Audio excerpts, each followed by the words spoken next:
اس کے نتیجے میں مشرق ہو یا مغرب ہو، انڈیا کو دونوں طرف سے زیر کرنے کی پراپر ایک تیاری ہے جو عمل میں لائی گئی ہے۔ ناظرین، بھارتی چینل اس بات کا اظہار کر رہے کہ یہ معاہدہ بھارت کو دو محاذوں کی صورتحال میں گھیر سکتا ہے، یعنی مشرق اور مغرب سے، خاص طور پر شمال مشرقی ریاستوں کی سیکیورٹی کے لیے۔ کچھ رپورٹس میں ناظرین یہ بھی کہا گیا کہ یہ 1971 کی جنگ سے پہلے والی صورتحال کی بحالی ہے، یعنی مختلف جو انڈیا کے سرکاری افراد ہیں وہ یہ سوچ رہے کہ پاکستان اور بنگلہ دیش دونوں 1971 سے پہلی والی پوزیشن پر بحال ہو رہے ہیں۔ دونوں کی تعلقات جو ان کی سیکیورٹی کے لیے یقینی طور پر ایک بہت بڑا خطرہ ہے۔ یہی وجہ ناظرین کہ انڈیا کی طرف سے مسلسل اس بات کا اظہار کیا جا رہا ہے کہ پاکستان اور بنگلہ دیش دونوں اس کی سیکیورٹی کو ایک نیا تھریٹ کریٹ کر رہے ہیں۔ ناظرین، بھارتی ماہرین کے مطابق یہ معاہدہ بنگلہ دیش کو پاکستان کا اسٹریٹجک آؤٹ پوسٹ بنا سکتا ہے جو بھارت کی مشرقی محاذوں پر حملوں کے لیے استعمال ہو سکتا ہے۔ خاص طور پر بنگلہ دیش بھارت کی شمال مشرقی ریاستوں جیسے آسام، تریپورا سے ملحق ہے، جہاں یہ دونوں محاذوں کی صورتحال پیدا کر سکتا ہے، یعنی مغرب میں پاکستان اور مشرق میں بنگلہ دیش۔ اس کے ساتھ ساتھ ناظرین، بنگلہ دیشی حکومت جس طریقے سے میں نے آپ سے گزارش کی کہ فروری کے اندر بنگلہ دیش کے اندر جو نئے انتخابات ہیں وہ ہونے جا رہے، اور ان انتخابات کے بعد جو صورتحال ہے وہ یقینی طور پر پاکستان کے لیے اور زیادہ بہتر ہوگی۔ اور یہی وجہ ناظرین کہ فروری سے پہلے پاکستان اور بنگلہ دیش کے درمیان جو اسٹریٹجک میچول ڈیفنس پیکٹ ہے، یہ جس کے اوپر دونوں اطراف کی جو فوجی حکام ہے یہ کام کرے، اور اس کے بعد انشاءاللہ فروری سے پہلے پاکستان اور بنگلہ دیش کے درمیان یہ معاہدہ طے پا جائے گا تو پاکستان اور بنگلہ دیش کا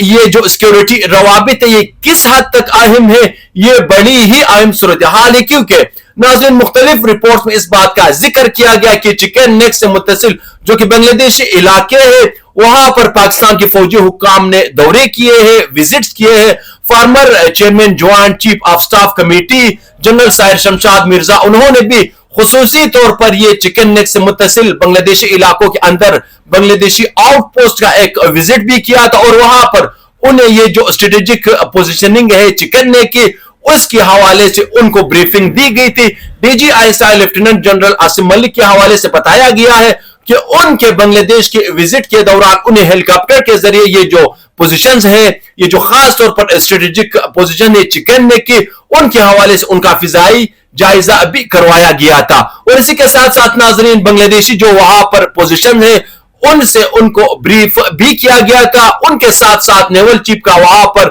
جو وزٹ تھا وہ بنیادی طور پر پاکستانی نیول ویسلز کی بنگلہ دیشی ساحلوں سے یا بنگلہ دیشی بندرگاہوں سے ریفیولنگ کے فیسلٹیز کے بحالی اور ایمرجنسی کی صورت میں بنگلہ دیشی پورٹس کو استعمال کرنے، اور اس کے ساتھ ساتھ ڈھاکہ اور کراچی کا بحری رابطہ ازسرنو بحال کرنے کا ایک سلسلہ کی کڑی تھی۔ ناظرین، تو یہ تینوں اطراف سے پاکستان کے حوالے سے یہ ایک اہم صورتحال ہے۔ اس کے ساتھ ساتھ یہ اطلاعات بھی سامنے آئی ہے کہ بنگلہ دیش نے بھارت سے متصل سرحد پر مسلسل ڈرون سرویلنس شروع کر رکھی ہے۔ اس نگرانی کا مقصد بظاہر سمگلنگ، غیر قانونی نقل و حرکت اور بارڈر سیکیورٹی بتایا جاتا ہے، لیکن یہ نگرانی انٹیلیجنس میپنگ میں انڈیا کے مطابق یہ تبدیل ہو رہی ہے۔ بھارتی بارڈر فورسز لاجسٹک روٹس اور ری ایکشن ٹائم کا جو ڈیٹا ہے اس کو ان ڈرونز کے ذریعے مانیٹر کیا جا رہا ہے، اور بھارتی میڈیا خاص طور پر اس نقطے کو ریڈ لائن قرار دے رہا ہے کہ ترکی کی طرف سے TB2 جو خطرناک ڈرونز ہیں وہ بھارت کے لیے ایک حقیقی خطرہ ہے، اور ان ڈرون کی چکن نیک اور بھارتی پوسٹ کے اوپر پروازیں، اور بعض رپورٹس کے مطابق ایک حالیہ دنوں کے اندر بنگلہ دیشی ڈرون نے خاص طور پر یہ جو ترکی کی طرف سے TB2 ڈرون جو حاصل کیے ہیں انہوں نے 20 گھنٹے تک مسلسل پروازیں کی ہے بنگلہ دیش اور انڈین بارڈر کے اوپر، اور یہ جو ڈرونز ہیں یہ armed surveillance, precision strike capabilities اور ریئل ٹائم ڈیٹا کو شیئر کرنے جیسی صلاحیت رکھتے ہیں، اور اس کی وجہ سے یہ جدید جنگ میں گیم چینجر سمجھے جاتے ہیں۔ ناظرین، بھارت کو خوف کیوں ہے ان ڈرون سے؟ ناظرین، کیونکہ یہی وہ ڈرونز ہیں جو آذربائیجان، یوکرین اور مڈل ایسٹ میں فیصلہ کن کردار ادا کر چکے ہیں، اور یہ صلاحیت مستقبل میں پاکستان کے ساتھ ڈیٹا یا ڈاکٹرن لیور پر ہم ہو گئی تو بھارت کی جو مشرقی سرحد ہے وہ مستقل غیر محفوظ ہو جائے گی، اور اسی وجہ سے بنگلہ دیشی فوج نے حالیہ دنوں میں جیسے عثمان ہادی اور شاکب کا جو قتل تھا اس کے بعد جو ان کے قاتل تھے ان کے جو انڈیا میں فرار ہونے کے بعد بنگلہ دیش نے ان انڈین بارڈر پر نہ صرف اپنی فوجوں کو تعینات کیا ہے بلکہ بھاری ہتھیاروں سے جو لیس فوج ہے وہ اس وقت انڈین بارڈر پر موجود ہے. وہاں پر آرمڈ وہیکلز، بھاری مشین گن، جدید اینٹی ڈرونز اور اینٹی ایئر صلاحیت کے حامل ویپنز، اور وہاں پر جو فوجی موجودگی ہے یعنی پہلے اگر 500 فوجی تھے تو وہاں پر اب 2000 فوجی انہوں نے تعینات کر دیے ہیں. معمول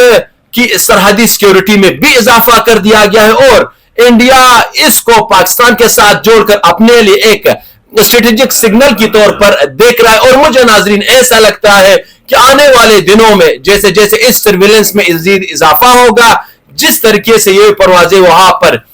TB2 ڈرونز کی ہو رہی تو پھر یہ معاملات اور زیادہ پیچیدہ ہوں گے، کیونکہ پاکستان کے زاویے سے اگر دیکھیں تو ناظرین بھارت کے مشرقی سکون کی تصور کو پاکستان نے انفیکٹ چیلنج کیا ہے. یعنی بھارت یہ سمجھتا تھا کہ شیخ حسین واجد کے دور میں اس کی جو مشرقی سرحد تھی وہ بہت محفوظ اور مضبوط. اب اس کو اس بات کا احساس ہو گیا کہ اس کی مشرقی سرحد بھی محفوظ نہیں ہے، اور اس کے ساتھ ساتھ پاکستان نے نیپال کے ساتھ بھی اپنے جو اسٹریٹجک انگیجمنٹ ہے اس میں بھی اضافہ کیا، کیونکہ بنگلہ دیش کے بعد نیپال وہ ملک ہے جس کا بارڈر انڈیا کے ساتھ لگتا ہے، اور نیپال نے بھی اپنے چند ایریاز جو کہ اس وقت انڈین کنٹرول میں ہے اس کے اوپر اپنے حق کی ملکیت کا دعویٰ بھی کیا ہے. اور ابھی ریسنٹلی نیپال نے چائنا سے اپنے نئے نوٹ چھپوا کر وہ وہاں پر جاری کیے ہیں جس میں انڈین آکوپائڈ علاقے کو نیپال کا علاقہ ڈکلیئر کرتے ہوئے اس کے اوپر دعویٰ کیا گیا کہ انڈیا کو یہ علاقہ ہمارا واپس کرنا چاہے. تو ناظرین ریجن کے اندر خاص طور پر پاکستان، بنگلہ دیش، نیپال، چائنا یہ کچھ نئی ڈیولپمنٹس ہو رہی. اگر بنگلہ دیش کے ساتھ نیپال بھی اس طرح کی میوچول ڈیفنس پیکٹ کے اندر شامل ہو جائے تو آپ اندازہ لگا سکتے کہ کیا صورتحال ڈیولپ ہوگی. ناظرین یہی وجہ ہے کہ بھارتی پالیسی ساز بہت زیادہ خواہش کے باوجود بھی پاکستان کے ساتھ اس وقت محض آرائی سے کترا رہے. وہ صرف اپنی جو بیان بازی ہے اس کے اوپر زور دے رہے کرنے کا ان کے پاس جو ہے نا میدان میں آ کر چیلنج کرنے کی اس کے اوقات اور پوزیشن نہیں ہے، کیونکہ پاکستان نے جس طریقے سے اسٹریٹجک گھیرا ڈالا ہے انڈیا کو وہ یقینی طور پر انڈیا کو یہ بات باور کرانے کے لیے کافی ہے کہ اب نہیں بس بات ختم. اور میرا ناظرین خیال یہی ہے کہ اسی وجہ سے یہ جو دفاعی دورے ہیں پاکستانی فوجی حکام کے بنگلہ دیش کے یہ بہت زیادہ اہمیت کے حامل ہے. تو اگر موجودہ اور مستقبل میں بھی انشاءاللہ اس جیسے دوروں کا امکان ہے تو ناظرین آج کی ہماری موضوع اپنی اختتام کو پہنچ رہا ہے. تو میرا آپ سب سے ریکویسٹ ہے کہ میری جو اور ہم سب کی جو مشترکہ چینل ہے اس کو سبسکرائب کرنا مت بھولیے، ویڈیو کو شیئر کریں، ویڈیو کو لائک کریں اور کمنٹ سیکشن میں اپنی رائے کا اظہار ضرور کیجیے. تب تک مجھے دیجیے اجازت. اللہ نگہبان.